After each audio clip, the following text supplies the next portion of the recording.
Tonight we have a special program. So first of all, I want to welcome all of our viewers that are connected to this program online, live streaming on YouTube and Facebook.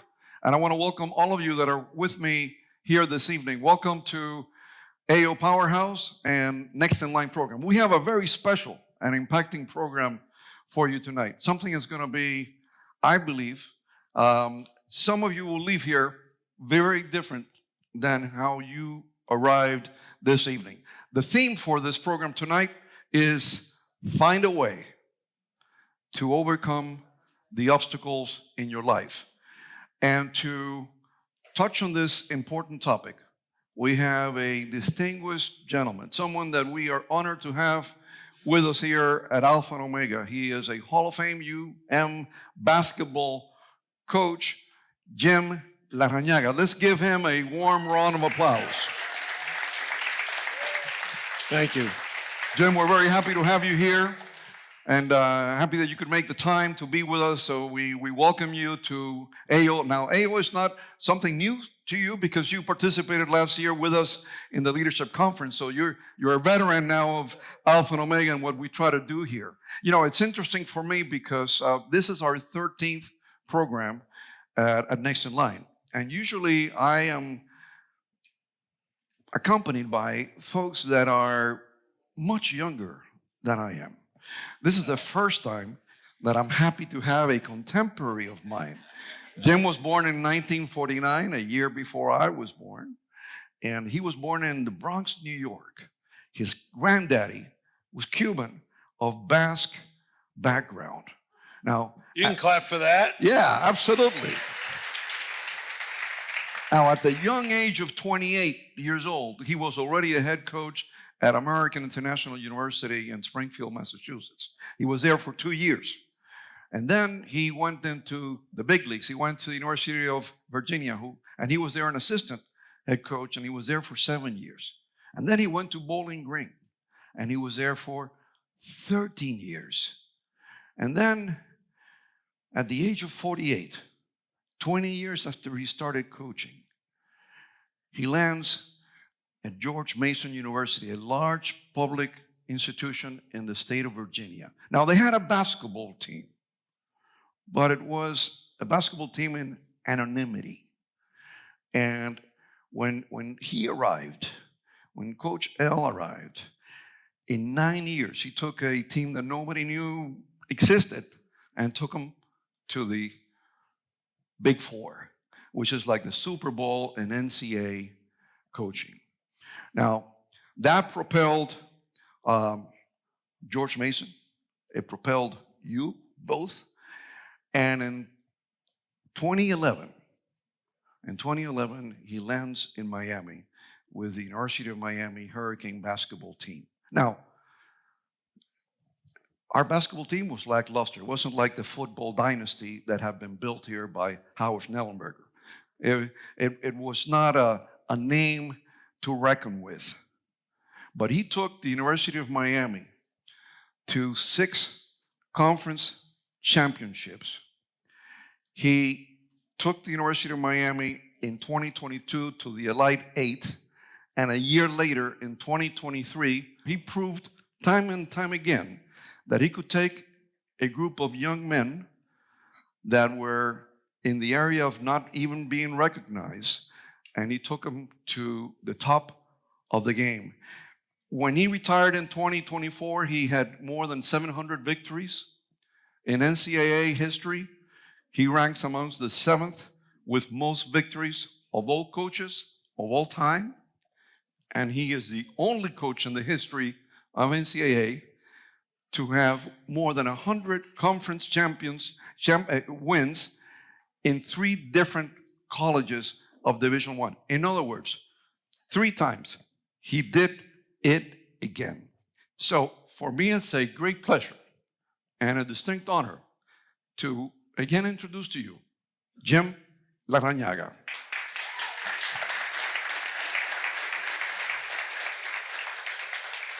Thank you, Pastor Willie. Let me ask you something. Should I hire Pastor Willie to be my marketing agent? He did a pretty good job right there. Hola, as Father as Willie said, my grandfather came from Havana, Cuba. He moved to Key West, Florida when he met his bride. They had 2 children. My father was one of them. He was born and raised in Key West, Florida. And then he moved to the Bronx because his mother said to him, you need to find a good Catholic girl. Go to New York City and find one. And so that's what my father did. Now, unfortunately, I don't speak Spanish. I'm the only Cuban in Miami that doesn't speak Spanish. But I grew up in New York, and I speak like a New Yorker. Well, So- we're going to do a little segue into that because Oh, good. I have a couple of questions to ask you about your upbringing. But, you know, Jim, I always say that the most important things in life is to always do the most important thing first. So I would like for you to join me at the beginning of this program first to go in prayer with me to as the invocation to officially start this program of Next in Line. So if you're connected with me online virtually, or if you're here, can you please bow your heads and as we pray. Father, Lord, we thank you for this day. We thank you for the opportunity to be here at Alpha and Omega Powerhouse with this wonderful coach, Jim Larrañaga, who's blessing us with his presence. We thank you for everybody that is seated here tonight and those that are connected virtually with us. Father, Lord, we thank you because your presence is here tonight. Where 2 or more, it is written that where 2 or more are gathered and they invoke your name, you are amongst their midst. And your presence is the most important of all. Father, Lord, I declare in authority that your word is the unchanging truth. I declare in faith that we all here are victorious conquerors in Jesus Christ, who loves and strengthens us. I declare, Father, Lord, that I believe fully what your word says I am. I believe what your word says I have, and I believe what your word says that I can do. We thank you for all these blessings. In the name of the Father, the Son, and the Holy Spirit, and the people of God say, amen. Thank you very much. You know, Jim, going back to your early bringings, you know, it reminds me of this. Because I arrived in this country when I was 9 years old. I went to Florida, University of Florida, for my schooling. No, much later, at 18 years old. But still, it was the first time that when I went away from home. And at that time, there were no iPhones. There was no portable phones. And I remember at the University of Florida, there was a telephone, and I would have to call Miami, collect. Didn't have them. So I would call collect, and the operator would say, may I have your name, please? And I would say, Willie Bermello. And she would say, oh, Bermello. No, and I would say, no. Bermello. B-E-R-M-E. So, but that's Bermello. I says, no. If you can say Mayo, like mayonnaise, if you can say Mayo Clinic, you can say Bermello. And it's a little bit funny because, and this is why I'm getting to this about your name. I believed at that time that when we left here and we left everything behind in Cuba, in my mind, the trauma of exile was that they could take everything away from us, but there were 3 things they could not touch. They could not touch my will, the will of doing things. They could not touch my faith, and they could not touch my name. So I was very particular about people being able to say my name correctly, and I would always correct them if they mispronounced the name Bermello. And so I'm thinking about your upbringing, being in the Bronx. This is in the early 1950s, and you go to homeroom class in elementary school, and they call your name now double R and ñ. Now, as a little kid, they would teach us R con R cigarro, R con R barril, rápido corren los carros del ferrocarril. Every little kid would do that to learn the two. Now, how did you handle the double R's and the ñes in the Bronx, New York in the 1950s? Well, I went to a Catholic elementary school, an all-boys Catholic high school, and an all-boys Catholic college. All right? And what I found out in elementary school is you do not argue with the nuns. You do not debate them. You do not negotiate. You listen and you learn. So the very first day of class, I'm 5 years old. I'm in kindergarten. I'm in the back row because I'm the tallest. And the nun is going through the roll. And she gets to me and she says, James, la, la. And I say, Larinaga. And she says, no, Larinaga. That was it. Everyone in my class from then on called me Larinaga. That became my name. Even though I pronounced it correctly, she pronounced it incorrectly, and that stuck. And that's been my name since I was 5 years old. That's very interesting. You didn't want to argue with the nuns. I mean, they used to. I couldn't argue with them. Is it true the nuns would carry around this ruler and they would slap you on the wrist if you misbehaved? Or do you want me to tell a story? No. Let's not. We won't get into that. But let me ask you this: at that early, who was the biggest influence in your life that contributed to you becoming the coach that you are today? Okay. When I was in the 8th grade, I tried out for a basketball scholarship to Archbishop Molloy High School in Queens, New York. The head coach was a gentleman by the name of Jack Curran. He's the winningest coach in high school basketball history in the state of New York. He's a legend. So I was 13 years old. I tried out and earned a scholarship. I went there as a freshman. Now you have to understand, that was quite a commitment for me because I grew up in the Bronx and I had to go to Queens. It took me an hour and a half from the time I left my apartment in the Bronx to get to Archbishop Molloy in Queens. An hour and a half each day. Practice at night ended at like 6:30. I didn't get home till 9 o'clock every night. When I was a freshman at Christmas time, our freshman team was very good. We were 7-0. When I came back after Christmas break at the new year, my high school coach, Mr. Curran, called me into his office. He always called me Larry. Larry, I need to speak with you. I go into his office and he says, your coach quit. He's no longer going to coach the freshman team. I want you to coach the team. I looked at him and I said, but Mr. Curran, you know I'm only 14 years old. He said, that's all right. You'll do a great job. Do it. My team went undefeated. We went 21-0. We won the city championship, and I've been a coach ever since. So you were challenged at an early age to do something that you had absolutely no idea that you were going to be doing at that point in your life. Now, what life lessons does shooting the ball in the hoop so that you get more points than your opponent, when you think about your 50 years in the sport, what would you say is the biggest takeaway that you could say this is something that I can apply in my business, in my family life, in how I upbring my kids? You obviously were faced with a challenge at the age of 14. I mean, I didn't know that story. I mean, at the age of 14, most kids would say, I don't want to do this. I want to go do something else. And you faced up, you took it, and you excelled at it. Did that continue like that? I mean, because my high school coach was my role model, my mentor, and my best friend. We were friends for 50 years. I met him when I was 13. I talked to him a week before he passed away. I was 63 years old. We had just won the ACC championship.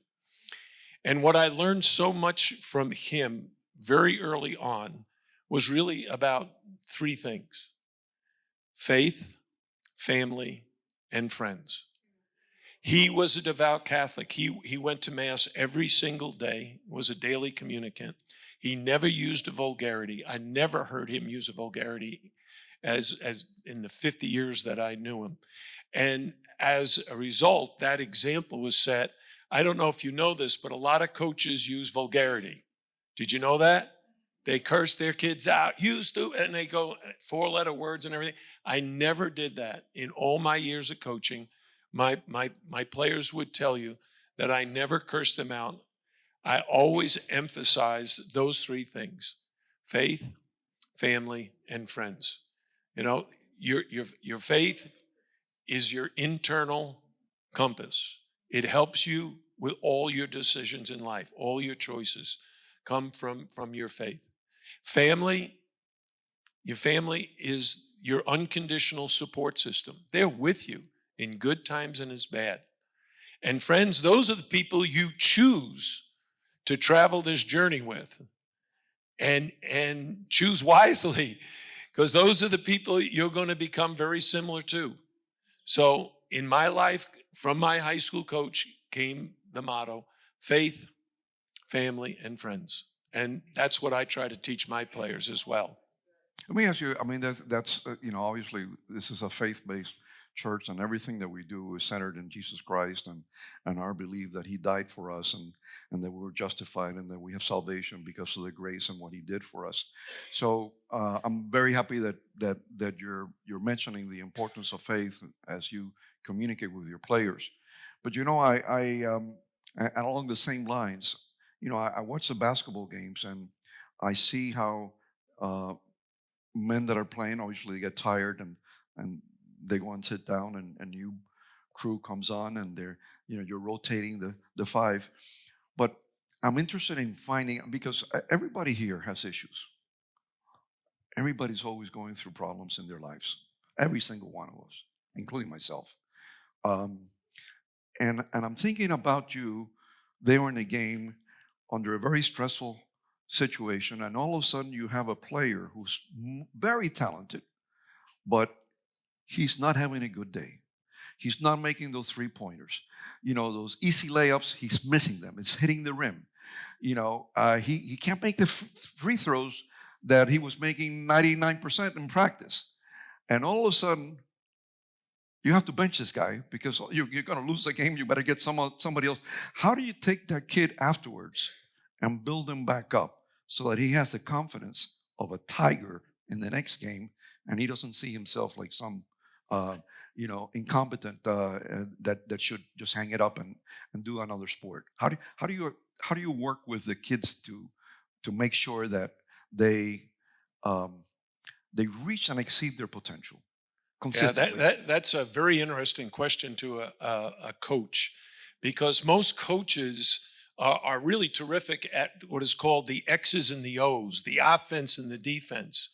But really, it's about the people. One of, I feel, my greatest strengths is the relationships that I've been able to develop with my players over the years. I bring them into my office one-on-one. We watch videotape. We talk about their families. We talk about the things that are important to them. I don't know if any of you have read the book, The 7 Habits of Highly Effective People by Dr. Stephen Covey. But those habits became really my guiding light to how I should deal with my players.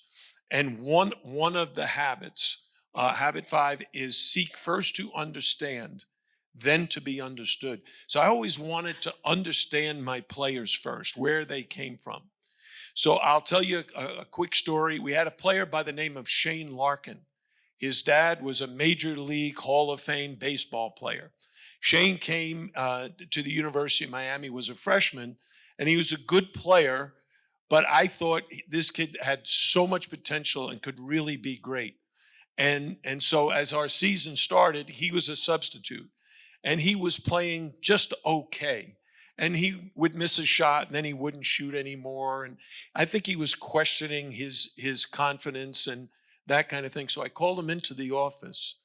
Pastor Willie, you'll be interested in my conversation with him. Started with, "Hey, have you seen Shane Larkin on campus yet?" And he looked at me and he says, "What do you mean? I'm sitting right here, coach." I said, "No, I haven't seen the Shane Larkin I recruited." He said, "What are you talking about?" I said, "Oh, you say you're Shane Larkin? Okay, tell me, do you remember the first time I saw you play, Shane?" He said, "Yeah." "How many points did you score?" He smiled, he leaned back and said, 53. I said, 53 points. How many threes did you make? He said, 15. I said, exactly. That's the guy I recruited. That's the guy I want to see on the court. You've been playing not like the Shane Larkin that we recruited. And he said, well, Coach, I don't want to step on anybody's toes. I don't want it. We got good seniors. We got good upperclassmen. I want to defer to them. I just said, well, you know what those upperclassmen want? More than anything, do you know what they wanted? Do you know what they want? They want to win. They want to win, and you can help us win. So go out there and play like Shane Larkin. The next game, he scored 14 points, led us to victory. The next game, 18. By the end of the year, he was our leader, and by the end of the next season, he was the ACC Player of the Year. All because we built his confidence up. No cursing, no swearing, not pushing him down, but building him up, creating better self-esteem. And what you said earlier, we all have problems. We all have issues we have to deal with. Life is not a super highway that you get into your Ferrari and put the pedal to the metal and zoom. Life's a roller coaster. There's ups and there's downs, and you have to find a way to overcome those obstacles. My job was to find a way to help Shane be himself, the great player I knew he could become. Would he be the greatest transformation of a player that arrived, at your team, and all of a sudden you took a duck and became a swan?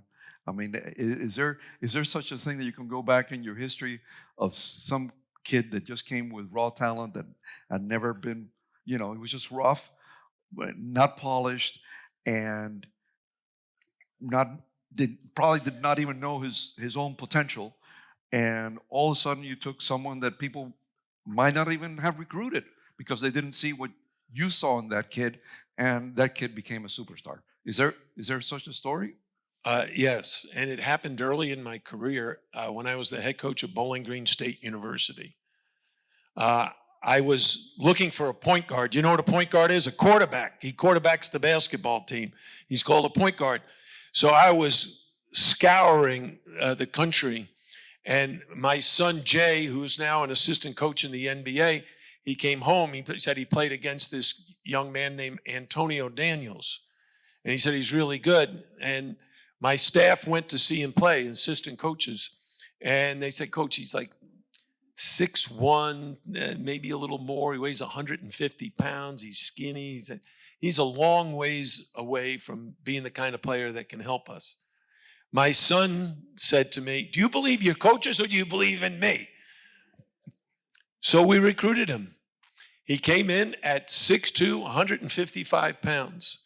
4 years later, he was 6'4", 195 pounds, and bench press 300. That was like a record for a point guard. And he went from his freshman year he only had one scholarship offer to Bowling Green. No one else in the country thought he was any good. And he went from only having one scholarship to being the fourth player chosen in the NBA draft. Wow. On draft day, he was drafted in 1997 behind Tim Duncan, Keith Van Horn, Chauncey Billups, and then Antonio Daniels. He played 14 years in the NBA and has a world championship ring with the San Antonio Spurs. What a great story from this.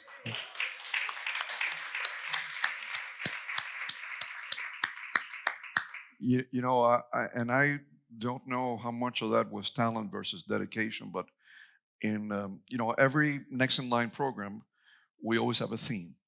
And in one of the early Next in Line programs that we had when we started last year, one of the topics was that dedication versus talent. And I'd like to get your comments on it, because kind of the premise that we exposed that evening was that it's important to have, obviously, a God-given talent. It's like a baseline. But when you have the two, talent versus dedication, dedication beats the talent every single time. And has that been your experience also? Because, I'm sure that the training and the practices were grueling, and part of it is to not only develop, but part of it is also to separate and distinguish who's really willing to put in the hard work that you need to consistently win. How do you feel about the two? Because sometimes people say, well, I'm not as, and I think of my life when I started in my career, I wasn't the most talented. I know I wasn't the most talented, um, but I was the most dedicated. How do you see that in the world of sports? Well, I coached for 54 years. I've seen all different kinds of players.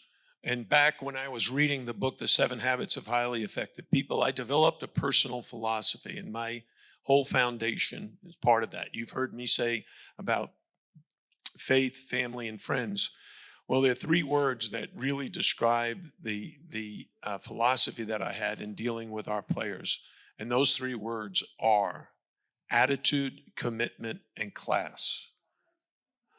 So attitude is simply this. Life is 10% what happens to you and 90% how you react to it. So be positive in everything you do. All right? Approach everything in a positive way, not a negative way. The second is commitment. Make a total and unconditional commitment to being the best that you can be. And this is what you're referring to, Pastor Willie. Making that commitment. And commitment has 4 levels. And this is something every one of my players who's ever played for me knows and learned and understood. Commitment has the level physical, mental, emotional, and spiritual. You've got to reach all 4 levels if you truly want to be the best that you can be. You're not comparing yourself to anybody else. Your dedication, how hard you work. And then the last is class. And that means always behave in a first-class manner. Be a role model in your community. All right? Make your parents proud, your church proud, your community proud, your university, your basketball program. Always behave in a first-class manner. Be a role model. So when you ask me, what does it take? What kind of commitment do you have to make? That hard work separates you. Everybody's got talent, a certain amount of physical talent. We had a player just a couple of years ago. His name is Isaiah Wong. Right? He came from New Jersey. He came to Miami, and in his freshman year, he basically sat the bench. He played, but mostly he didn't play. And he decided that I have to outwork everybody to become the kind of player I know I can be. He only weighed 162 pounds, so he had to gain weight. So physically, he had to get in the weight room. He had to lift and get stronger and stronger. On the court, he was not a great three-point shooter. He had to become a great three-point shooter. So what he did, and moms, I want you to hear this very, very clearly. No matter what your children ask you to do, it may sound crazy at the time. Isaiah asked his mom to rebound for him. She's a middle-aged woman, and he asked her to be in the gym at 7 a.m. rebounding while he shot for an hour. And then after practice at night, back in the gym from 9 to 10 p.m. shooting. Lachelle Wong helped her son become the player he was capable of. He ended up being the ACC Player of the Year. He led our Miami team to the Final Four and was drafted by the Indiana Pacers. That's the kind of work ethic, that's the kind of commitment you need to make if you want to be truly the best that you can be.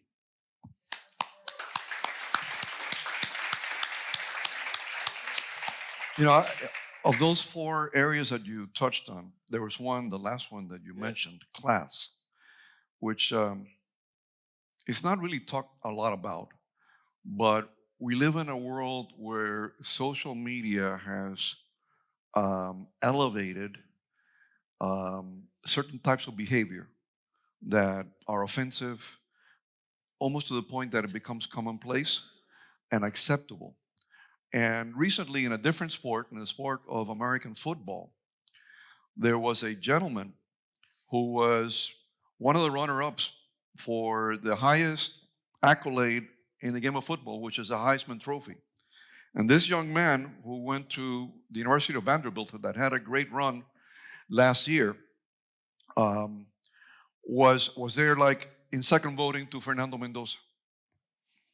But his lack of class in his reaction to the selection of the jury cost him millions of dollars the day that the draft was held. And at the end of the day, he was an undrafted player, I think taken up, I forget if it was by the Rams or the Falcons. And it was all, had nothing to do with talent, had nothing to do with dedication, had nothing to do, but just the lack of class. And I'm happy that you mentioned that, because particularly in this day and age where sometimes we're so relaxed with everything that we may do, how we dress, how we behave, the behavior is important. And at all times, just like the coach said, I never use profanity with my players, around them or with them or at them. That shows, that you developed a level of class. And I want to talk about the next, which I'd like to deals with share that. a story with you then, Pastor Willie, because this is something I'm very, very proud of. Pastor Willie mentioned that our George Mason team made it to the Final Four. What you have to understand is when my staff and I arrived at George Mason in 1997, they had just suffered through their 7th consecutive losing season. They were the losingest program in the conference's history. 10 teams in the conference, they were 10th and had stayed there. When my staff and I first met with the team, I went on a grease board, a blackboard, and I just asked the players 2 simple questions. Who are the best basketball programs in the country? And they started listing Duke, Carolina, Kentucky. They knew all the best programs. And then I asked them, I said, what do they have or what do they do that makes them so good? All right? And my guys knew, we had a whole list, but when it got to number 27, one of our freshmen, Ahmad Dorset, said, okay, Ahmad, what do all these teams have that are so great that makes them so great and makes them champions? And Ahmad said, Coach, gear. You know what gear is? They got the best gear. They got Nikes. They got Air Jordans. They got the best gear. And so I asked the team, I said, is that really important? And they all looked at each other. They didn't know how I felt. And then I said, okay, you want to know what I think? You're darn right it's important. How you look impacts how you feel, and how you feel impacts how you perform. If you look first class, if you dress first class, if you look like a champion, you're halfway to becoming champions. And then I pointed to Nick Mirich, one of my players. He was a junior in college. He was sitting there. He had a T-shirt on that had ketchup and mustard stains on it. He had a sweatpants that had holes in it. He was wearing flip-flops. His hair was below his shoulders. He had a full-length beard. And I looked at Nick and I asked the players, I said, okay, you tell me, does Nick look like he would play like he plays for Duke or Carolina? And the players all said, no, he looks like he belongs in a rock band. I said, exactly. Every career has a look. He looked great for the rock band, but he doesn't look like a championship caliber college basketball player that plays for Duke or Carolina. So all I'm going to ask you to do is I want everybody to start dressing and looking like champions. I'm going on the road recruiting. I'm going to come back. I want to see how everybody looks. I got back a week later. I run into Nick. He's cut his hair, but now it's like above his shoulders, and he's got a goatee instead of a beard. And I looked at him, and he smiled with a big smile. Coach, how do I look? Yeah, like great, right? And I said, yeah, you look great, Nick, and you're about halfway there. He got the message. The next day we had a team meeting. Nick shaved the goatee, he was clean shaven. He cut his hair, he had a crew cut. And the players looked at him and said, man, Nick, you look great. I said, now does he look like he could be on the Carolina or Duke team? And they all nodded. I said, well, that's the first step towards us becoming champions. You all have to make that commitment. You have to look good to play good. And everything, you are role models in this community and on this campus. You need to behave in a first-class manner. And that group won our first championship. And 14 years later, when I stepped down to become the head coach of Miami, we were the winningest program in conference history.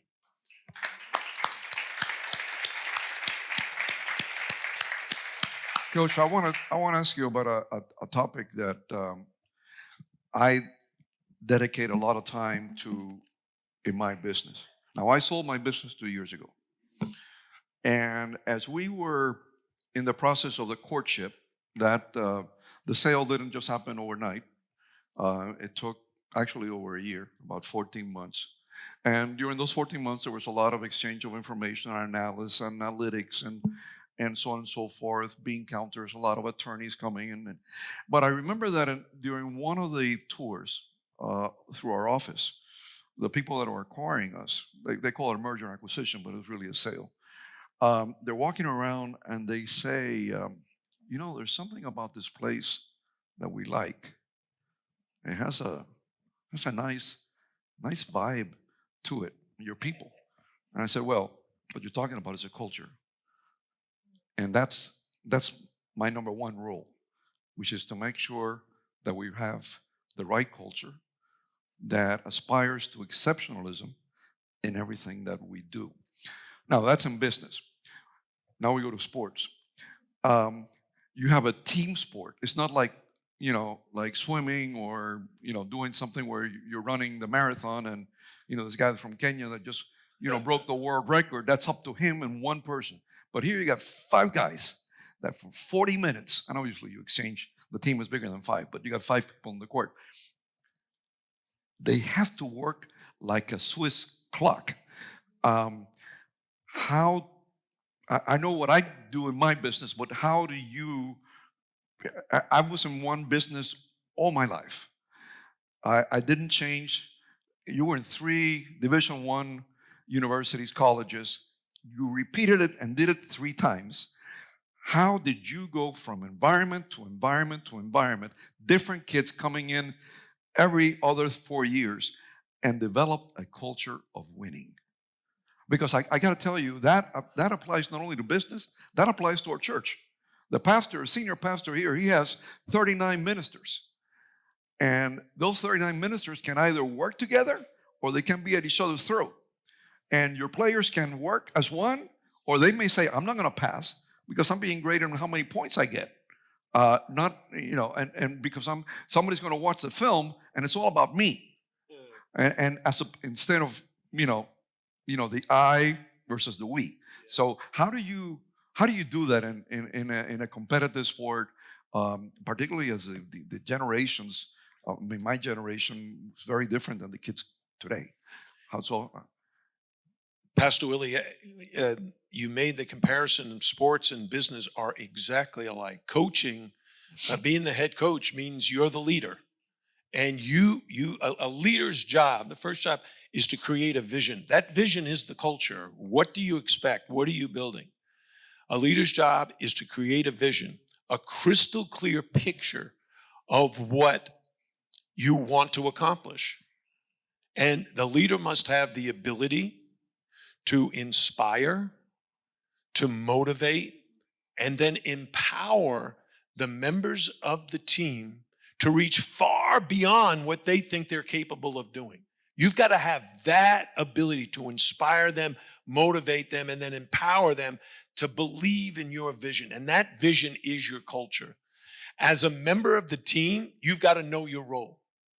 You've got to not only know your role, but you got to execute that role. And you not only have to know your role, you got to know your teammates' role. And you got to help them execute their role, and they need to help you execute your role. And if you do that, then you have a good team. You have people who are working together. You have team synergy. People who know their role and are going to help each other be the best that they can be. And that was my job as a leader. You can be the leader of a corporation. You can own your own company. You can be a builder of many things. But it needs that foundation. That foundation is the culture. And you need everybody to buy into that.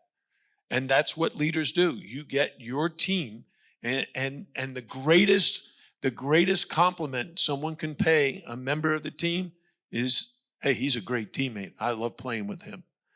I love working with him. My staff, my assistant coaches, they deserve all the credit. They recruited these guys. They developed those guys, their talent. They helped me in every facet. We were a team. We are a team. Our job is to bring out the best in these players. And when we got to the Final Four, it's a total team effort. Players, coaches, administrators, and that administration goes all the way to the top, to the president, the executive vice president. All of those folks contribute to the culture. Was there a defining moment in both runs with George Mason or University of Miami where you felt that there was, you kind of turned the corner and you say, we can do this? And were there moments that you said these were, I would define them as defining moments that you can always go back and say, yes, I turned the corner, that we turned the corner at this point? Let me ask you a question. Did anybody watch our run to the Final Four? Did you see us play in Houston? Yes? All right. For those of you who didn't, what the heck were you doing in March? It's the NCAA basketball tournament. Right? It's the most important and best sporting event in the world for those 3 weeks. But there's always a time during the tournament when you find out what your character is. And I mentioned about our approach, our philosophy of attitude, commitment in class. So I'm going to share a story. We had to play the University of Houston in what is called the Sweet 16. And Houston was the number one seed in our division. And we were able to beat them. But our reward for that is we needed to play the number 2 seed, the University of Texas. And Texas was huge, much bigger than us. And all the experts predicted they were going to kill us. All right? So the night before every game, we have a team meeting, and my coaches go over the game plan. And we did that on a Saturday night. We were staying in a hotel in Kansas City that was 100 years old. And to tell you how bad, the elevator was like a broom closet. It was like this small. And so after the team meeting, the guys had to go to their rooms and get a good night's sleep, get their rest. And a minute later, my phone rings. That's my phone ringing. Hello? Coach L, it's Norshad. Norshad Omier is one of our best players. He's from Nicaragua. And I said, hey, Norshad, what's up? Coach, we stuck in the elevator. I said, who's stuck in the elevator? The whole team. We had to call the fire department. It took us over an hour to get them out of the elevator. But you know what their attitude was coming out? They didn't complain. They weren't whining. They weren't making excuses. They came out smiling and happy and just, hey, they had the right attitude. And I told my coaches, tomorrow's going to be a great day. I could see it at that moment. The unfortunate thing is Texas didn't see it because the next day they killed us in the first half. And we were down 13 points with only 12 minutes to go. We're in big trouble, all right? So what happens? I call a timeout. I got the team in front of me, and I said to them, guys, look me in the eye.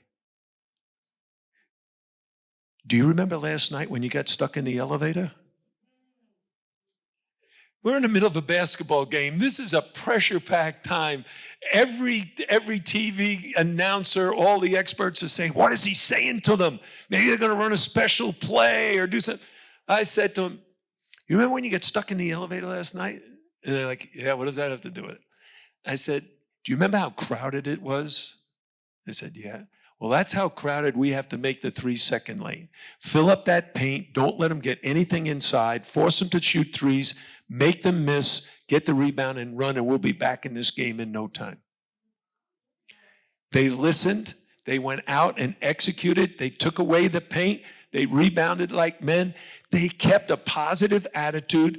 They didn't play the score. If you're down 13, everybody starts thinking, oh, we're going to lose. I'm going to get my own. No, it's a team effort. Pastor Willie, you know that. It takes a team effort to make a comeback like that. And with 4 minutes to go, the game was tied. And as the guys came to the bench, I stopped all the players and I turned and said, look down there. What are they doing? You know what Texas players were doing? They were arguing with each other. I said, we got these guys right where we want them. Just stay calm, cool, collected, and let's finish this. And we went on to beat Texas 88-81 and got to the Final Four for the first time in school history.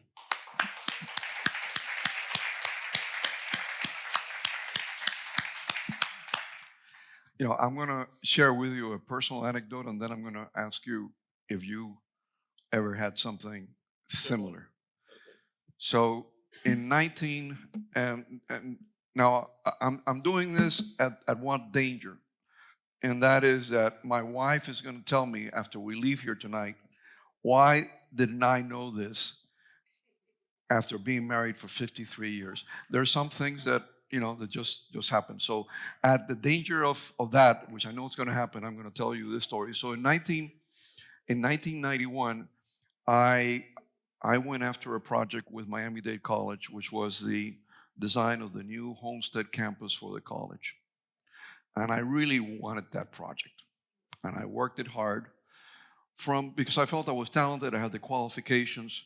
And there was another architect by the name of Raul Rodriguez, who was a good friend of mine. His mother and my mother were close personal friends. And he was a talented, very talented guy. His wife worked for the college. He had worked for the largest firm in Miami for many years. And he had all the right connections that I did not have. He had the relationships. I did not. We competed. And we go before the Board of Trustees. And the Board of Trustees at that time, which was led by a gentleman by the name of Marty Fine, who's passed away, they voted. And it was a tie score. Now, someone could say, hey, just the fact that you tied is a win, because here's his favorite son. His wife works for the college.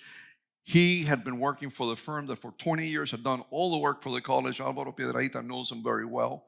And you're basically a new name, a no name, and you're 50-50. And I'm assuming they're going to ask us questions to try to deliberate and make a final decision. Well, they don't ask questions. Marty Fine says, you know what? Since we got a tie score, does anybody have a quarter? And I said, oh my God, I have lousy. I'm not a lucky person. And I said, it's all over. And they flipped a coin and I lost. I was devastated. And at that time I was Roman Catholic. I was not coming to this church yet. And my wife and I, we were attending Little Flower, and I was totally devastated. In my mind, I was wondering whether God was telling me, this is the time for you to change your career, do something different. I never told my wife how devastated that decision was, because I thought that there was probably some meaning behind this, because a tie score, they flip a coin and I lose. Maybe I thought God was telling me something. And I said, maybe I should just go. So I went to the church of Little Flower in the morning. She didn't know about this, to pray. And I prayed. And I said, God, you know, if this is the profession that I'm supposed to be in, show me a sign. So, and I prayed, and then nothing happened for some time. And about 2, 3 months come along. And it's now the new year. And the college goes out for a different campus. And this is for the Miami-Dade College downtown campus. And we go after it, and Raul goes after that again. He doesn't let the fact that he just got Homestead deter him. So we go after this. And this time, I win.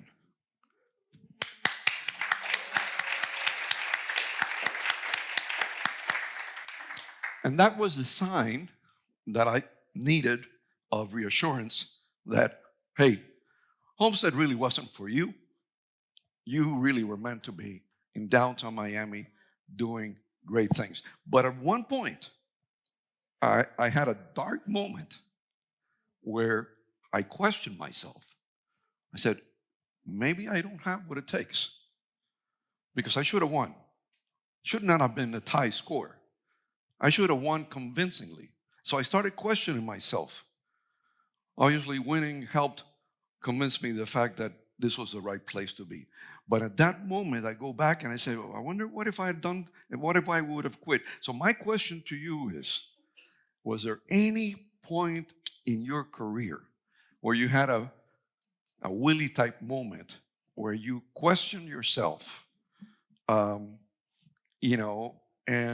had to go through a process like I went through that really reassured me and says, I got what it takes, and I'm going forward, and I'm going to continue moving forward. Did you ever have that?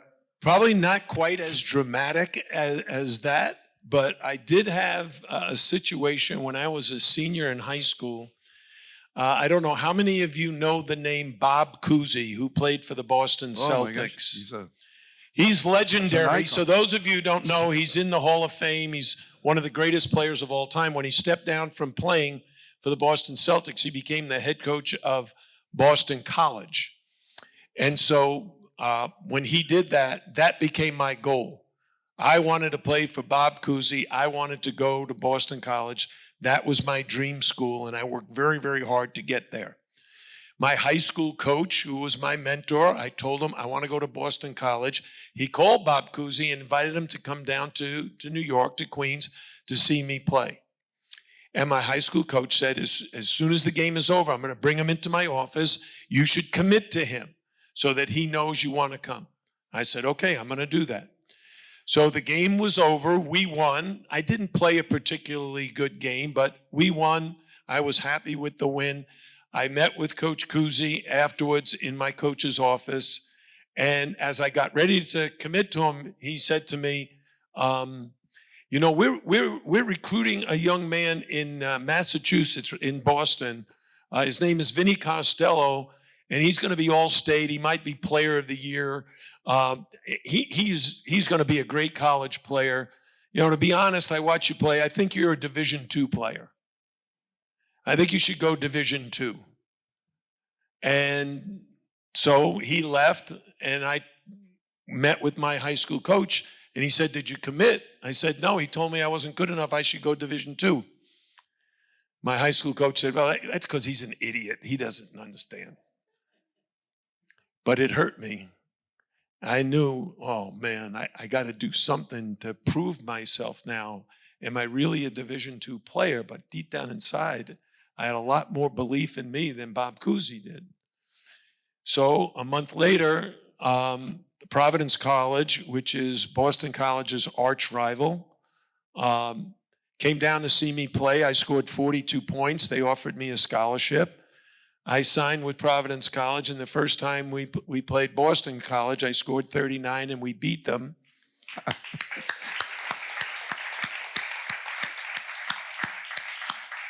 And he did an interview after the game and said, I made a mistake. I should have recruited him. So, there's obstacles in your life. Really, we all face them, the ups and downs. I love the idea that if you have a positive attitude, when a problem occurs, you look at it as, okay, this is a challenge. I'm going to overcome it.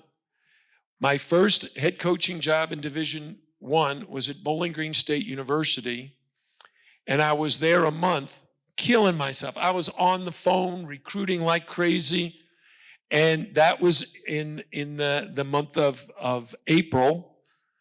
And then in May, I picked up the phone, and I couldn't get through to anybody. I called the athletic director, and he said, "Well, we shut off your phone." I said, "Why?" He said, "Because you spent too much money on the phone. Your budget, it's wiped out."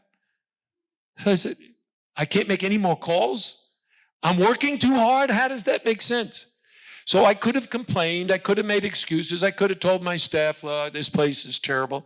Instead, what did we do? I wrote handwritten notes to players every single day, and we still had a great recruiting class because those players had not had that personal attention with handwritten notes. So we overcame the problem, and that's what you have to do. You have to find a way to be successful. Amen.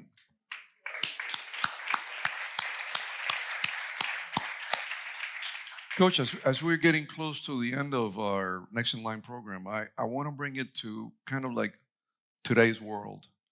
And I don't know how many in the audience are familiar with the term name and likeness, NIL, in sports, in college sports, and how it's impacted. But I wanted to ask you about that and having college players sometimes make more money than your assistant coaches. I mean, in football, some of these players make $4 or $5 million a year. I don't know about basketball, but I'm sure it's probably in the 6 and 7 figure. And all of a sudden, you have these kids that are kids, and they have to feel empowered, and maybe some feel entitled. And so my question is, like, how do you deal with the issue of discipline with kids that, they're driving Lamborghinis? Nothing wrong with driving a Lamborghini. I mean, it's wonderful. You have a Ferrari and drive a Lamborghini. But did you ever drive a Lamborghini? No, Okay. I've been in one. I was a passenger in one just recently. Yeah. But how do you deal with that? Because you're the boss, you're the leader, and all of a sudden you have these kids here that, Okay, first of all, you mentioned such a key word, and the word is discipline. The discipline is not complicated. It's actually very simple. The definition is do what you're supposed to do it when you're supposed to do it, and do it to the best of your ability every day. That's discipline. And you want, I know my wife and I, we want, and we've been married 55 years. Normally audiences clap when I say that. 55 years. You got 2 on me. She told me just recently my warranty is running out. But discipline is so important, and we try to impact our sons, and we have 2 sons, and we wanted them to develop self-discipline. You've got to be disciplined to be successful. And NIL, name, image, and likeness, is about college athletes being paid to perform. The NCAA says it's not pay for play, but it actually is.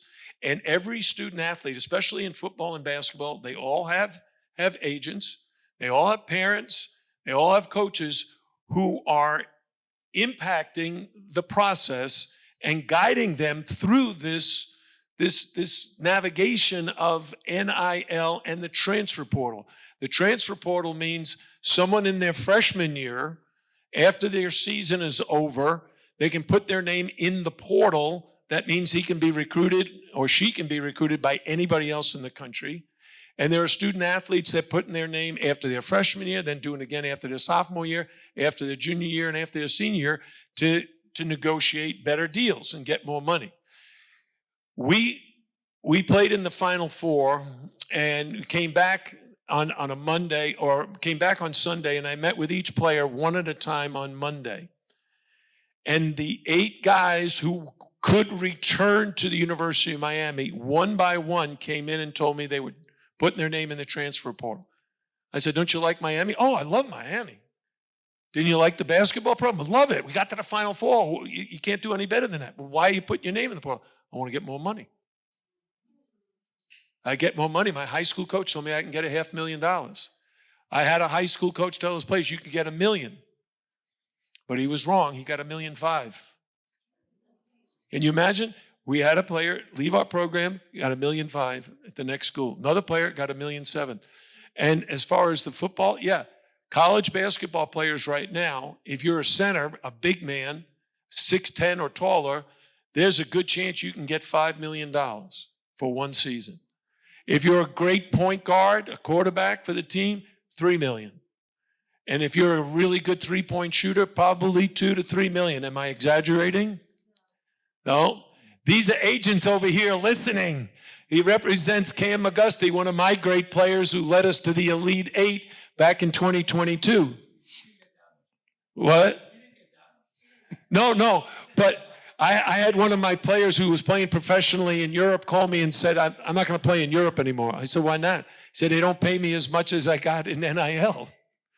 I mean, so kids who are 18 to now 25 years old are really professional athletes, and they need to be treated that way. For me, my whole job, my whole career was based on education. I'm a teacher at heart. I educate my players. I always say, look, if my job was to just teach dribbling, passing, and shooting, I wouldn't think my life was very worthwhile. I teach life skills. I want to try to help our players be prepared to be successful long after their playing days are over. So NIL has changed the landscape, and it is fantastically helpful to young men to be able to make that kind of money. That's terrific. Managing it is a major challenge for them and their families, because once their college career is over, just like one of my players found out, if you don't make the NBA, that money is not available to you in what we call the real world. If you have to go into business, if you become a teacher or you work in the corporate world, you work for a bank or real estate, you're not going to be making millions when you're 25 to 30 years old.